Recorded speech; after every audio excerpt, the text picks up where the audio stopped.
Thank you, ladies and gentlemen. It is truly great to be back in the wonderful, beautiful state of Pennsylvania.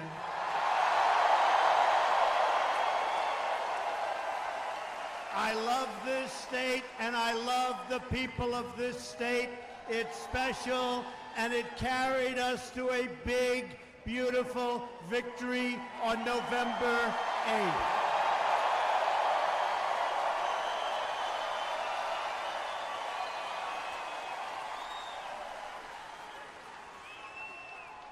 I want to recognize some of our friends that have helped us so much. Congressman Scott Perry, G.T. Thompson, a couple of my originals, Mike Kelly, who I watched on television. He was great. Where's Mike Kelly?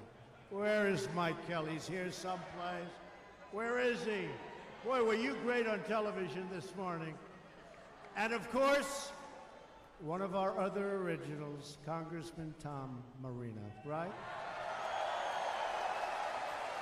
Thank you. Thank you, Mike. Thank you, Tom. As you may know, there's another big gathering taking place tonight in Washington, D.C. Did you hear about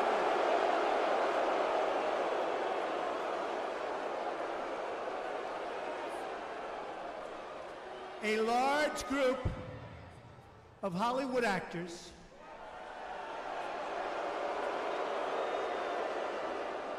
and Washington media are consoling each other in a hotel ballroom in our nation's capital right now.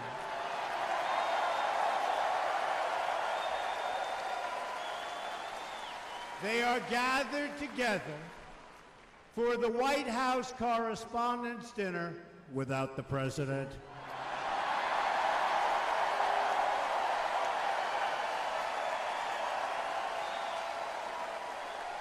And I could not possibly be more thrilled than to be more than 100 miles away from Washington Swamp, spending my evening with all of you, and with a much, much larger crowd and much better people, right? Right?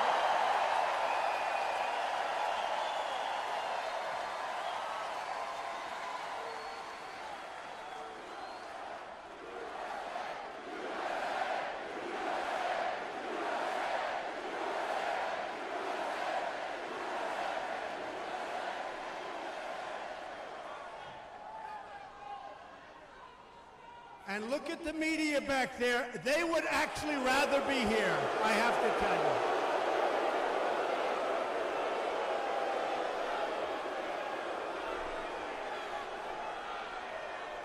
That's right.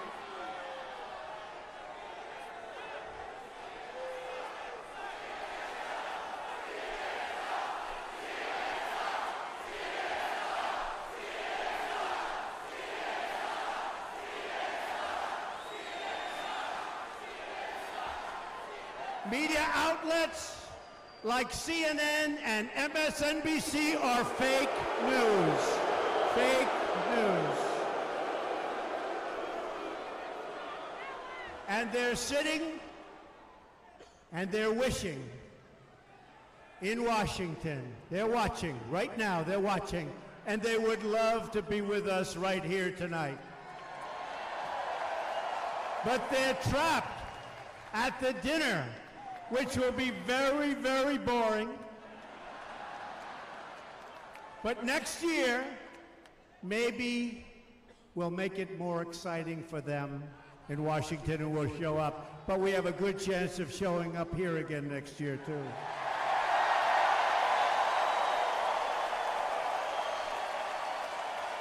The truth is, there is no place I'd rather be than right here in Pennsylvania to celebrate our 100-day milestone, to reflect on an incredible journey together, and to get ready for the great, great battles to come. and that we will win in every case, okay? We will win. Because make no mistake, we are just beginning in our fight to make America great again. Now, before we talk about my first 100 days, which has been very exciting and very productive, let's rate the media's 100 days. Should we do that? Should we do it?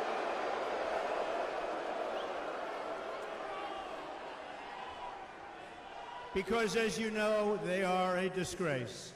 According to a Morning Consult poll, more than half of Americans say the media is out of touch with everyday Americans, and they've proven it. According to Media Research Center, 89% of the media's coverage of our administration has been negative and purposely negative. And perhaps that's because, according to the Center for Public Integrity, 96% of journalists who made donations in the last election gave them to our opponent. Does anybody remember who our opponent was?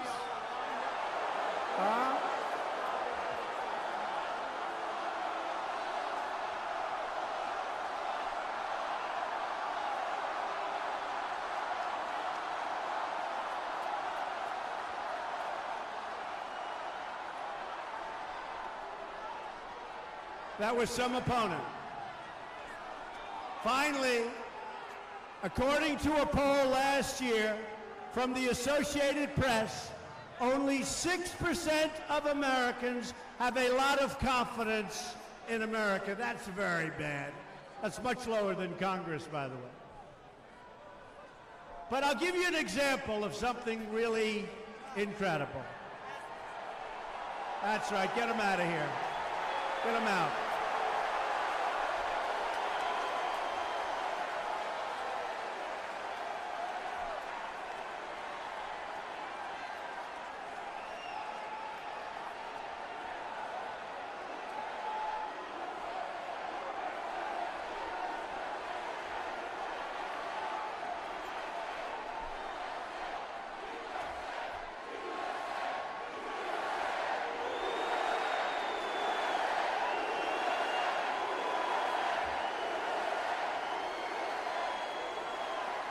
Thank you.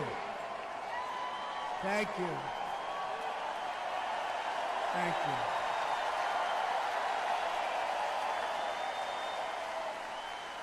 you. Do we love our law enforcement or what?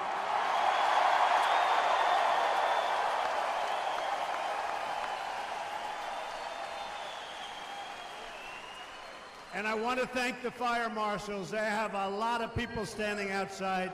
We really maxed out. We broke the all-time record for this arena. How old is this arena? This is not a... We broke the all-time record. And I don't have a guitar, which is pretty tough.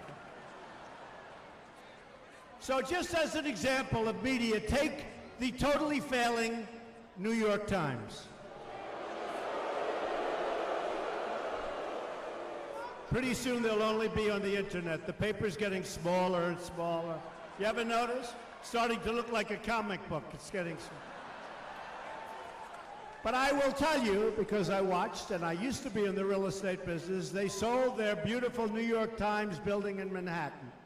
A cathedral to journalism, such a beautiful, beautiful building, for around $130 million. And a group that bought it later sold it for approximately $500 million. And now they live in a very ugly office building in a crummy location.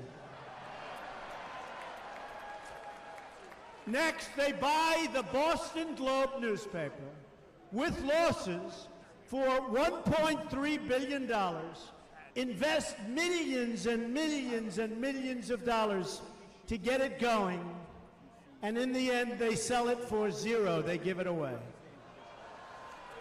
And then they write nasty editorials and op-eds telling me how I should be handling world events and our country. Tell me. But that's what we have. They're incompetent, dishonest people who, after an election, had to apologize because they covered it, us, me, but all of us. They covered it so badly that they felt they were forced to apologize because their predictions were so bad. You remember their predictions? They lost a lot of people because of the way they covered. So here's the story. If the media's job is to be honest and tell the truth, then I think we would all agree the media deserves a very, very big, fat, failing grade.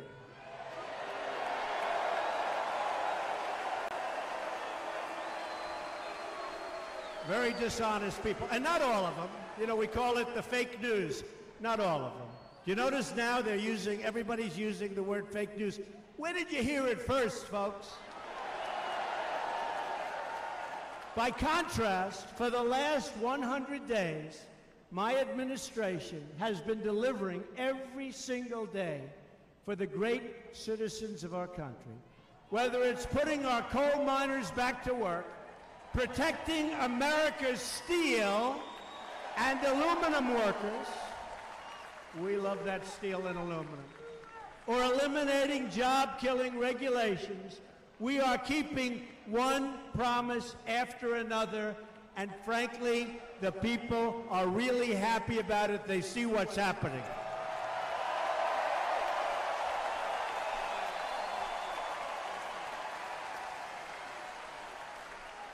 But to understand the historic progress that we've made, we must speak honestly about the situation that we and I inherited. Because believe me, the previous administration gave us a mess. For decades, our country has lived through the greatest jobs theft in the history of the world. You people know it better than anybody in Pennsylvania. Our factories were shuttered, our steel mills closed down, and our jobs were stolen away and shipped far away to other countries, some of which you've never even heard of. Politicians sent troops to protect the borders of foreign nations, but left America's borders wide open for all to violate. We've spent billions and billions of dollars on one global project after another, and yet, as gangs flooded into our country, we couldn't even provide safety for our own people. Our government rushed to join international agreements where the United States pays the costs and bears the burdens, while other countries get the benefit and pay nothing. This includes deals like the one-sided Paris Climate Accord, where the United States pays billions of dollars while China, Russia, and India have contributed and will contribute nothing. Does that remind you of the Iran deal? How about that beauty, right? On top of all of that, it's estimated that full compliance with the agreement could ultimately shrink America's GDP by $2.5 trillion over a 10-year period. That means factories and plants closing all over our country. Here we go again. Not with me, folks.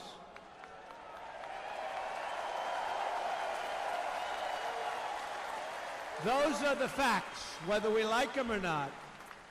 The dishonest media won't print them, won't report them, because the Washington media is part of the problem. Their priorities are not my priorities, and they're not your priorities, believe me. Their agenda is not your agenda. And I'll be making a big decision on the Paris Accord over the next 2 weeks. And we will see what happens. But they're all part of a broken system that has profited from this global theft and plunder of American wealth at the expense of the American worker. We are not going to let other countries take advantage of us anymore, because from now on, it's going to be America first.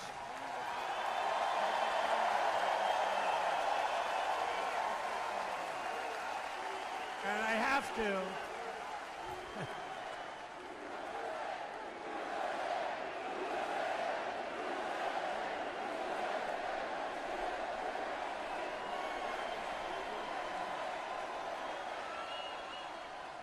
And I have to just interject, because as you know, I've been a big critic of China.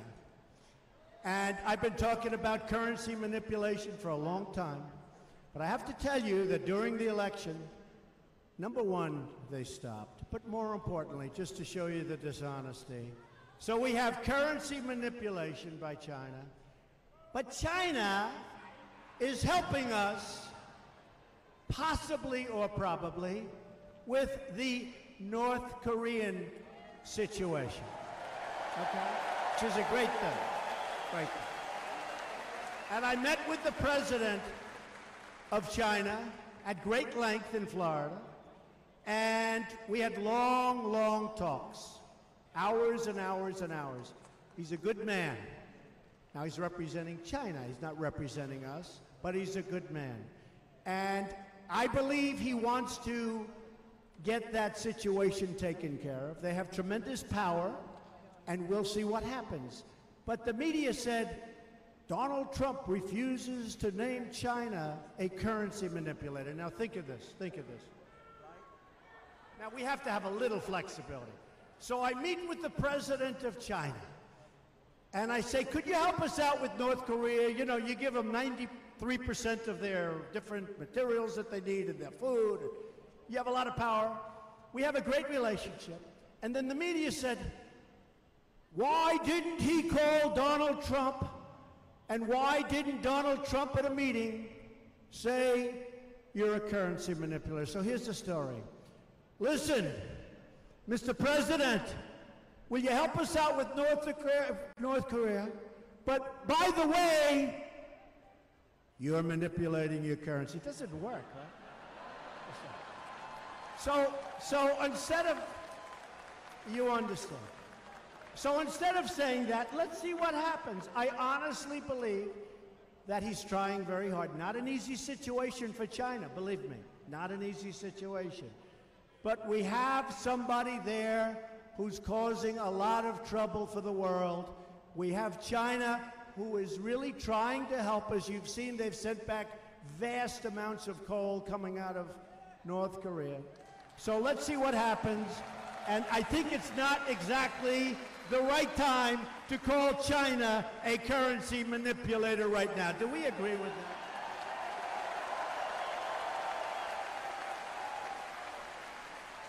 But they never say that. They say, why didn't he do it? So I promised you in my inaugural address 100 days ago that now arrives the hour of action. And we've, believe me, started from day one.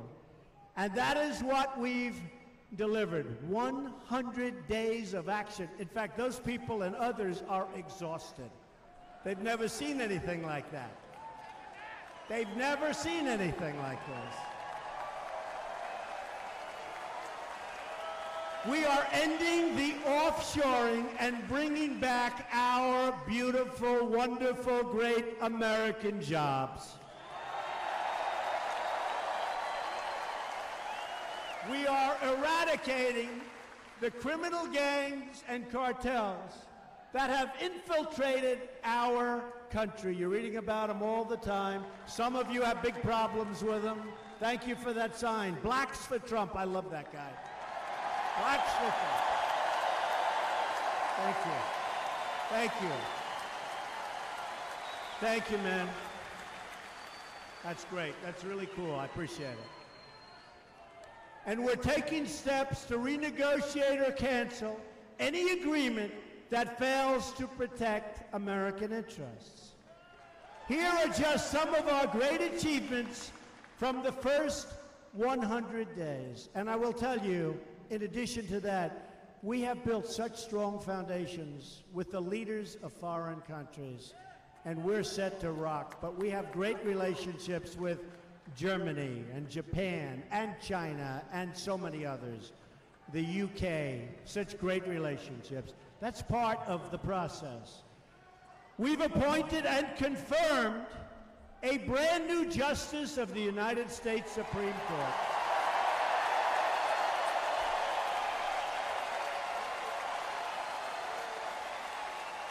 Justice Neil Gorsuch, who will uphold the Constitution and the right of Americans to govern their own affairs.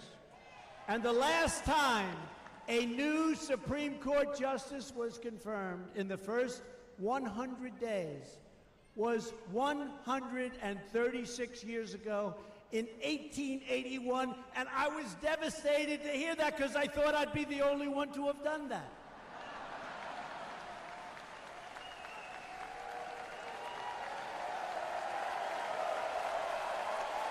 A long time ago. To protect our jobs and our economic freedom, I immediately withdrew the United States from the horrible, disastrous, would have been another NAFTA but worse, Trans-Pacific Partnership. That would have taken you jobs in Pennsylvania, that I can tell you. That was a total hoax. The TPP would have been a tremendous disaster for our country, and we are not going to surrender Pennsylvania jobs ever again. We've done that once before. It's not going to happen. We've just launched an investigation into foreign steel dumping and aluminum dumping throughout our country. We are reviewing every single trade deal, and wherever there is cheating, we will take immediate action, and there will be penalties.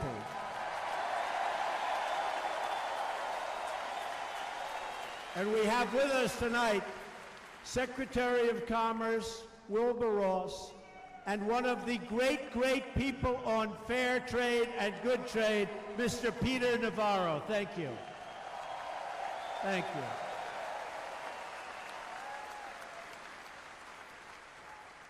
And we will renegotiate NAFTA, and if we don't get a good deal and a fair deal for our country, and I've been saying for a long time, we'll either renegotiate or we'll terminate. I announced the other day we were going to terminate. Everybody said we'll terminate. Two people that I like very much, the President of Mexico, Prime Minister of Canada, they called up. They said, could we negotiate? I said, yes, we can renegotiate. So we'll start a renegotiation, and hopefully it'll be fair for everybody. And if it's not a fair deal for our country, because you have to understand, we have been on the wrong side of the NAFTA deal with Canada and with Mexico for many, many years, many decades. We can't allow it to happen. So we're going to renegotiate, and if we can't make a fair deal for our companies and our workers, we will terminate NAFTA, okay?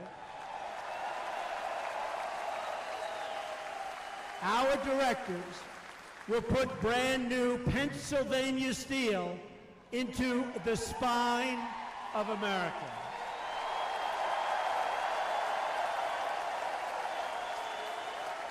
We've ordered billions and billions of dollars in unpaid duties to be collected at the border from countries that break the rules, and that just started. It's going to be a lot coming in.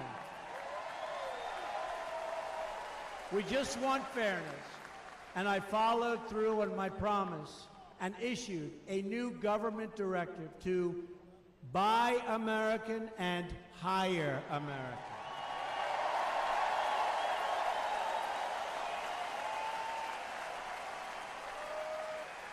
In just these first few months, We've created 99,000 new construction jobs, 49,000 new manufacturing jobs, and 27,000 new mining jobs. Who are the miners here? The miners, finally. We're taking care of our miners. We love our miners. And we have over 600,000 new jobs. And by the way, the stock market since our election is through the roof. I believe, from the point of the election, isn't it too bad that the Obama administration gets a lot of credit for those couple of months? But it's all right, because we're doing fine, but they get credit for that because people started going wild with the stock. But I believe we have a record from the time we got elected, from November 8th. We have a record, an all-time record, for the biggest increase in the stock market. So I'm very happy about that. We've removed the shackles on energy exploration imposed by the last administration, lifting the restrictions on the production of oil, shale, and natural gas. And very importantly for Pennsylvania, we have ended the war on beautiful clean coal, and we are putting our great coal miners back to work.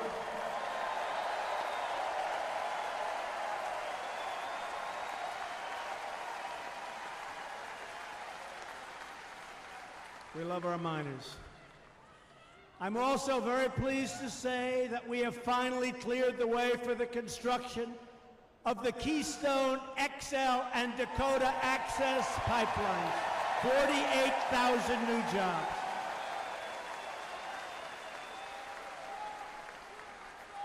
They couldn't get their approvals. We got them their approvals in 24 hours, one day. And I want to tell you, the heads of those two companies, they didn't know what the hell happened. They said, how did this happen? They should go to bed and say their prayers. But that's going to be approximately 48,000 jobs. My administration has also scrapped a job-killing regulation that was threatening our auto workers. We want more cars made in the USA, and that's going to happen.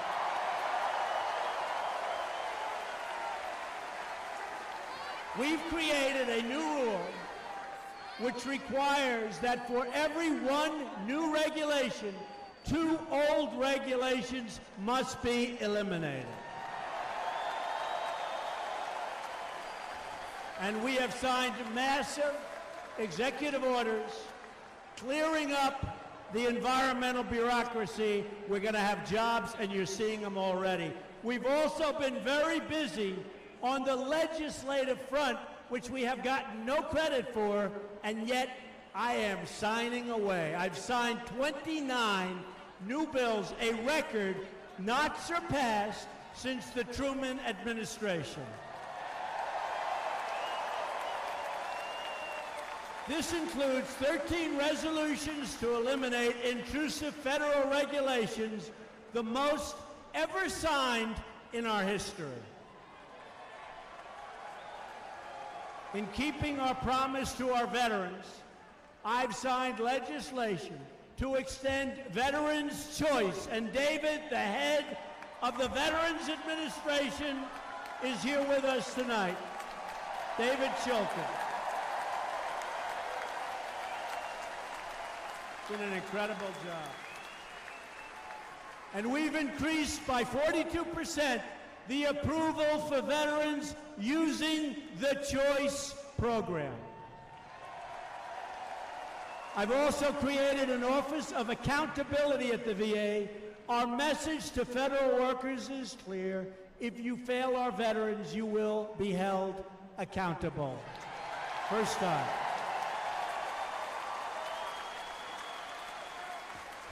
To create accountability across government, I've issued a 5-year ban on federal officials becoming lobbyists after they leave government service. Good? I've got a lot of people in my staff who are not exactly happy with that one, but that's okay. And I've issued a lifetime ban on federal officials becoming lobbyists for a foreign government. I've imposed these bans for a simple reason. It is time to drain the swamp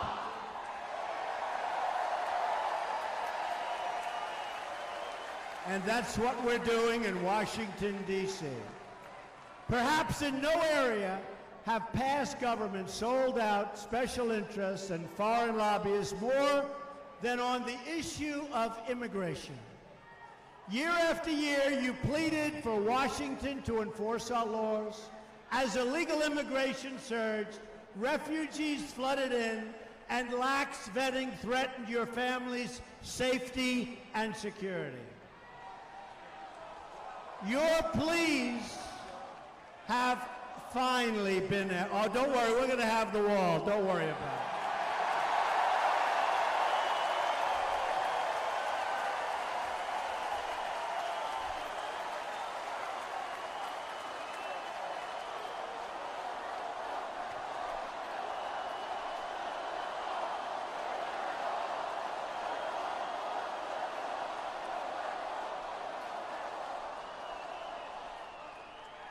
You know, we've done so well at the border, a lot of people are saying, oh, wow, maybe the president doesn't need the wall. We need the wall to stop the drugs and the human trafficking. We need the wall.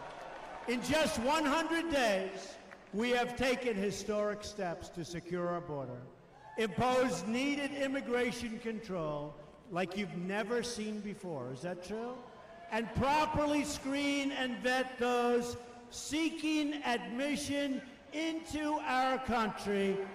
They are going to come in because they love our country. We're not taking them otherwise. We are operating on a very simple principle, that our immigration system should put the needs of American workers, American families, American companies, and American citizens first.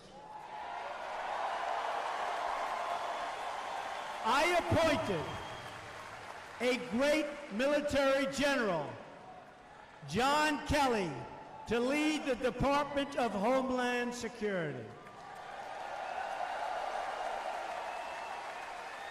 Since my election, we've already achieved an unprecedented 73% reduction in illegal crossings on our southern border,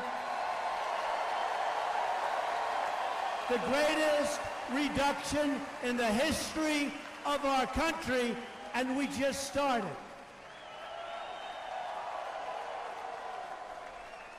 The world is getting the message. If you try to illegally enter the United States, you will be caught, detained, deported, or put in prison, and it will happen.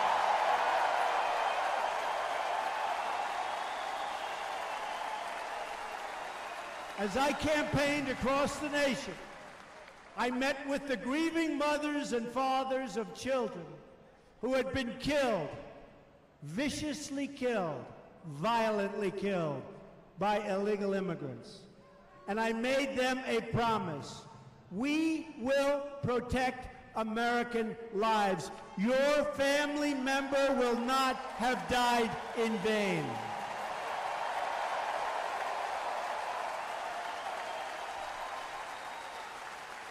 Last week, we opened an office to support the victims of immigration crime called Voice, to make sure that no American victim is ever again ignored by their government. Not going to happen anymore.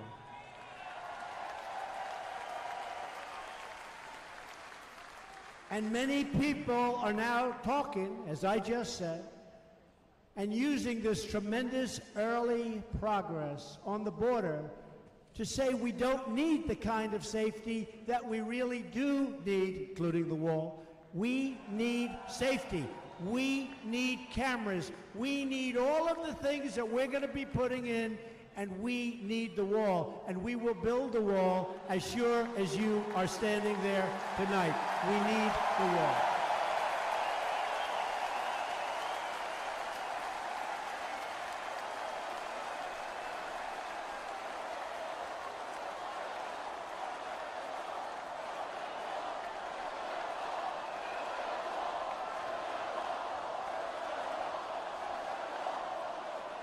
We'll build the wall, folks. Don't even worry about it. Go to sleep.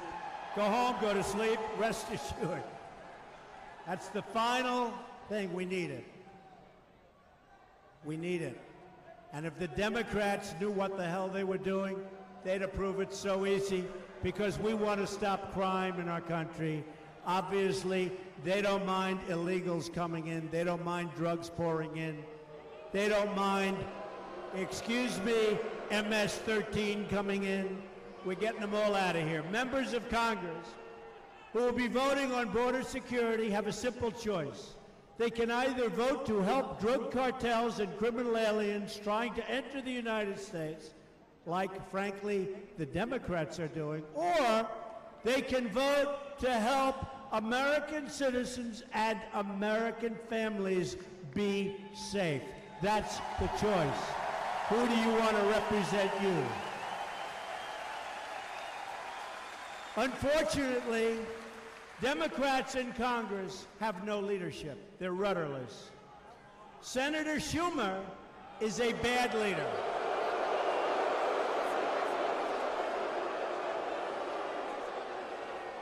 I've known him a long time. Senator Schumer's a bad leader, not a natural leader at all. He works hard to study leadership. When you have to study leadership, you got problems. And his policies are hurting innocent Americans and making it easier for drug dealers to enter our country. Schumer is weak on crime and wants to raise your taxes through the roof.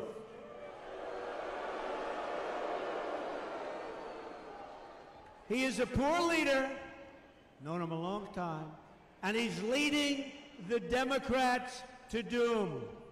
It's sad to see for our country what's happening to the Democrat Party. At the heart of my administration's efforts to restore the rule of law has been a nationwide crackdown on criminal gangs, and that means taking the fight to the sanctuary cities that shield these dangerous criminals from removal.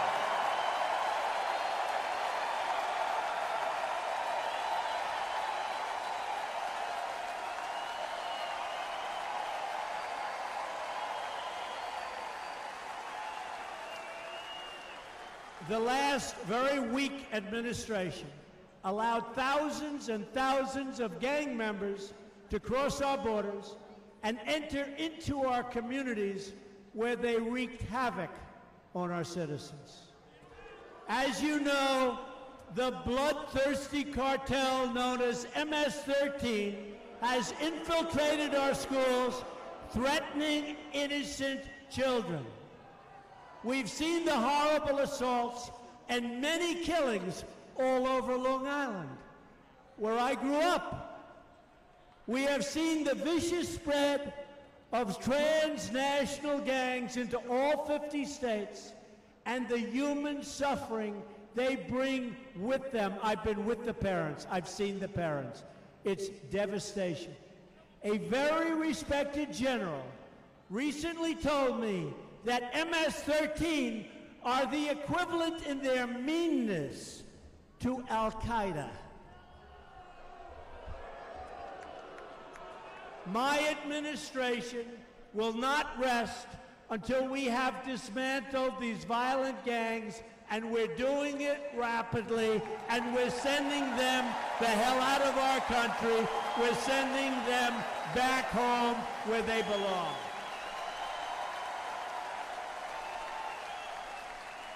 One by one, we're finding the illegal immigrant drug dealers, gang members, and killers, and removing them from our country. And once they are gone, folks, you see what we're doing, they will not let them back in. They're not coming back.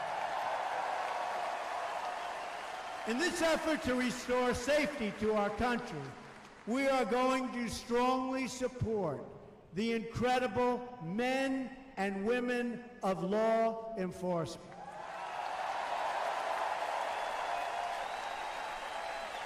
I just signed an executive order directing Attorney General Jeff Sessions to combat crimes of violence against our police, and the Department of Justice is now prioritizing the prosecution of criminals who attack officers of the law.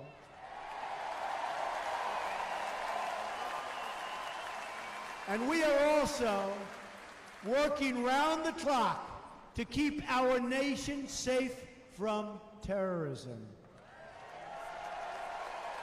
My administration has taken historic steps to improve screening and vetting for those seeking visas to enter the United States. We have seen the attacks from 9/11 to Boston to San Bernardino. We have seen the bloodshed overseas. You look at what's happening in other countries. We already have enough problems to worry about in the United States, which we love so much. We don't need to be admitting people who want to oppress, hurt, or kill innocent Americans. They're not coming in. So let me state this as clearly as I possibly can. We are going to keep radical Islamic terrorists the hell out of our country.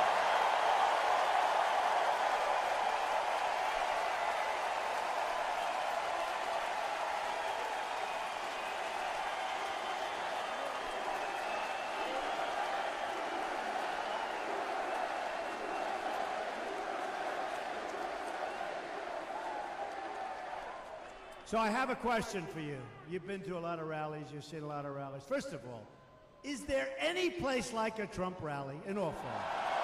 Right? So I did this a little bit during the rally, haven't done it in a long time. Who has heard the poem called The Snake? So I have it. Does anybody want to hear it again? You sure? Are you sure?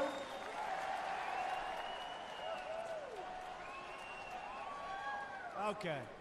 So let's dedicate this to General Kelly, the Border Patrol, and the ICE agents for doing such an incredible job. Right? This was written by Al Wilson a long time ago. And I thought of it having to do with our borders and people coming in. And we know what we're going to have. We're going to have problems.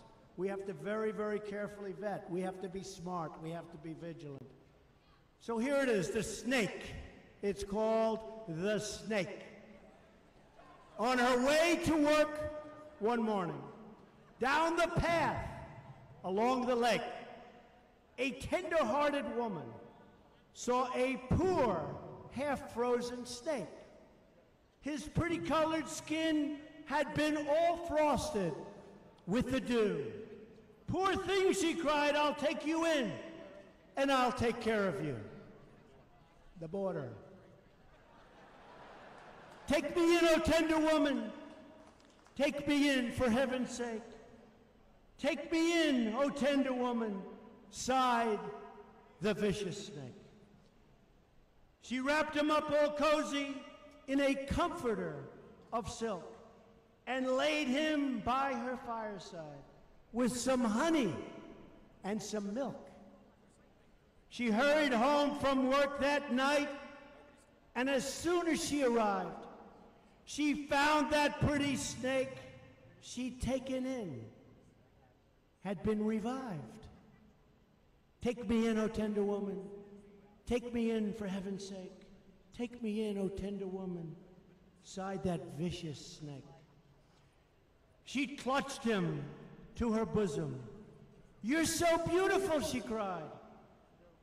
But if I hadn't brought you in by now, oh heavens, you would have died. She stroked his pretty skin again and kissed him and held him tight. But instead of saying thank you, that snake gave her a vicious bite. Take me in, O tender woman. Take me in for heaven's sake. Take me in, O tender woman, sighed the vicious snake. I have saved you, cried the woman, and you've bitten me, heavens why? You know your bite is poisonous, and now I'm going to die. Oh, shut up, silly woman, said the reptile with a grin. You knew damn well I was a snake before you took me in.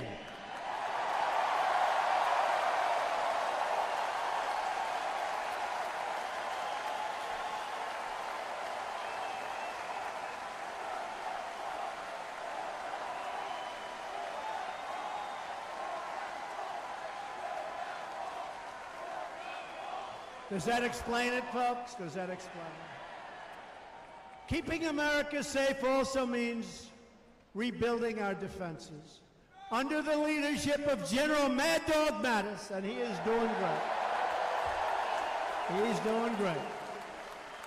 And by the way, he's the man that recommended General Kelly. I said, Mad Dog, you got to give me a great general for the border. He gave me a great general, General Kelly. We have begun the process of rebuilding our military and restoring full readiness. We are also protecting taxpayer dollars. I've already saved more than $725 million on a simple order of F-35 planes. I got involved in the negotiation. And there's billions of dollars to be saved on that and many other things. We've also stepped up the fight against ISIS, and we will not stop until ISIS has been destroyed. At the same time, we've strengthened our friendships and alliances all around the world. For instance, we were very proud to quietly work with the Egyptian government last week to ensure that an American citizen, a beautiful young woman named Aya, came home after being in an Egyptian prison for the past 3 years.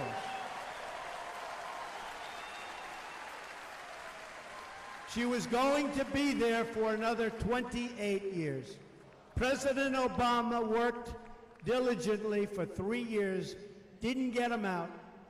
I met with President El-Sisi, and it worked out quickly. And he was great. He was great about it. And not only did the court system in Egypt and President El-Sisi let her out, but they let out her husband, and they let out a total of 8 people that were innocent, and they're all back here right now.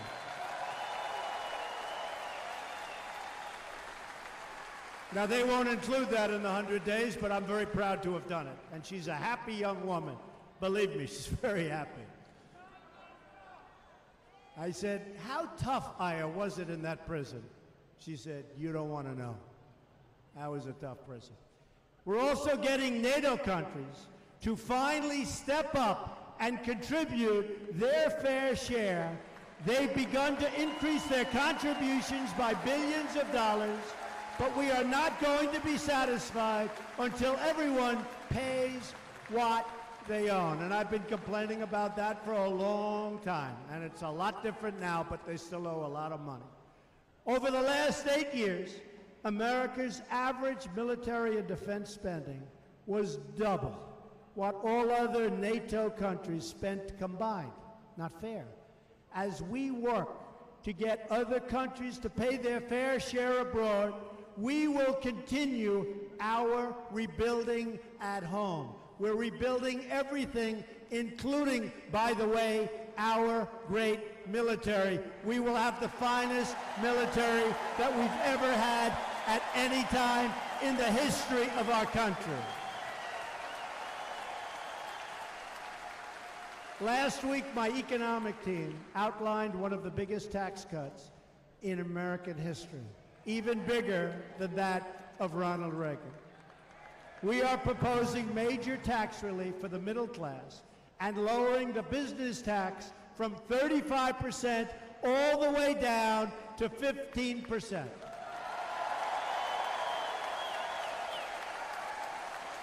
And you will see companies expand, companies come back into our country, companies not leave our country anymore because taxes and regulations are so onerous. You will see what happens. Let me also be very clear in saying that we are going to save Americans' health care and repeal and replace that disaster known as Obamacare, which is dying, dying, dying. Obamacare is dead anyway, folks. You know, they always like to compare, well, what about Obamacare's dead. It's gone. The increases were massive last year. They're going to be bigger this year. And the insurance companies are fleeing. One of the top people in the insurance industry said, Obamacare is in a death spiral. There's nothing they can do. So they can't compare something to it because it won't be there very long. Believe me, can't be there very long. It's not working. It's been a failure. Under Obamacare, we have seen double and triple digit hikes in premiums. And many Americans left with only a single insurer to choose from, and now many of those insurers are fleeing also. You have places like the great state of Tennessee, where I left 2 weeks ago, where half of the state already has no insurance carrier, and many others. So Obamacare is a catastrophe created exclusively by the Democrats in Congress, and they know it's no good. They know it's not working. And by the way, we're going to get something great. We're going to get the premiums down. We're going to get the deductibles way down. We're going to take care of every single need you're going to want to have taken care of, but it's not going to cost that kind of money. We're going to bring it down. You're going to see it. Premiums down. We will repeal and replace Obamacare. You watch.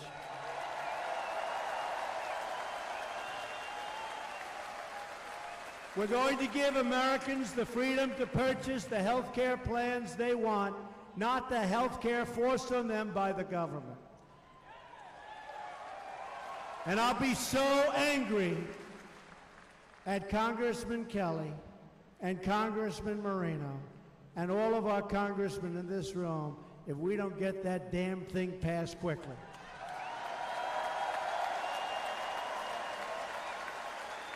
They'll get it done. We know them, they'll get it done. In all things, we are returning power to the people where it belongs. We're going to defend the Second Amendment and your right to keep and bear arms. We are going to bring education local, and we are going to end Common Core. We are going to stop federal overreach and defend the God-given rights of every American family.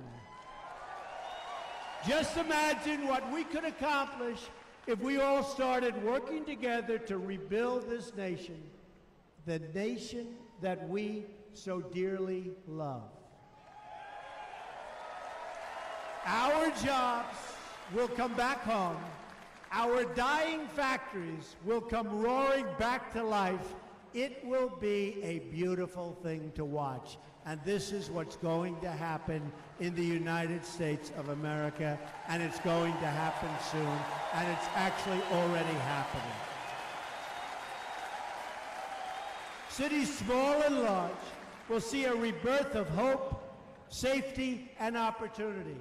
America's children will be taught to love their country and take pride in our great American flag. And other countries, and you see that happening, will finally treat America and our citizens with the respect that our country and our citizens deserve.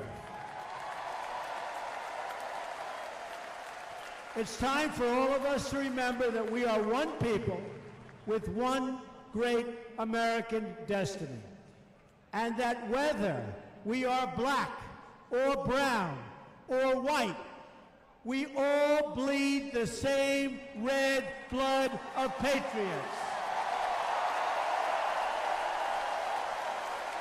And we all share the same glorious freedoms of our magnificent country. We are all made by the same Almighty God.